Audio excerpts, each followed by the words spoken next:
यही जानना चाहूंगा, वंदे मातरम आखिर इसके अंदर ऐसा क्या है जिसको अपोज किया जाता है, मुस्लिम इसका विरोध करते हैं, संसद के अंदर इसका विरोध होता है, ऐसी क्या चीजें हैं, मैं आपसे समझना चाहूंगा।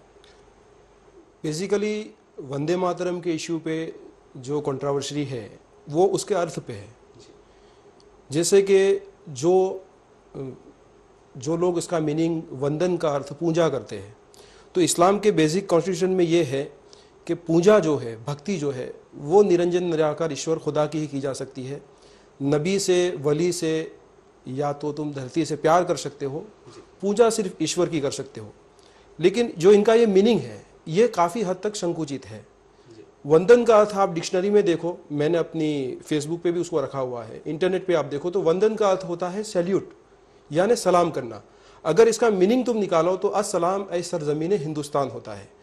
तो जो वतन, जिस वतन में हम रहते हैं, जिससे प्यार करना इस्लाम के पैगंबर हज़रत मोहम्मद साहब ने 1400 साल पहले ये कहा कि हुब्बुल वतन शोबतुल ईमान, यानी वतन की मोहब्बत ईमान का शोबा है, यानी भारत से मोहब्बत करना ईमान से है।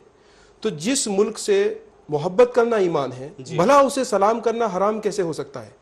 तो ये एक संकुचित मान्यता है, और मैं समझता हूं कि अगर इस संकुचित मान्यता से समाज को ऊपर जाना चाहिए।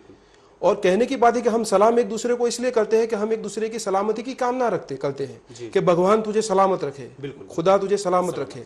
मैं ये कहता हूं कि इसी भारत की मिट्टी से हम बने हैं। पंच महाभूत जो है, हमारे 5 अनासिर जो है, आग, पानी, मिट्टी है, इसी से हम बने हैं और इसी में हमें मिलना है। तो इस वतन से मोहब्बत करना ईमान है। अगर वतन सलामत रहा, भारत सलामत रहा, तो हम सलामत रहेंगे, वरना एक दूसरे की सलामती की कामना का क्या मतलब है?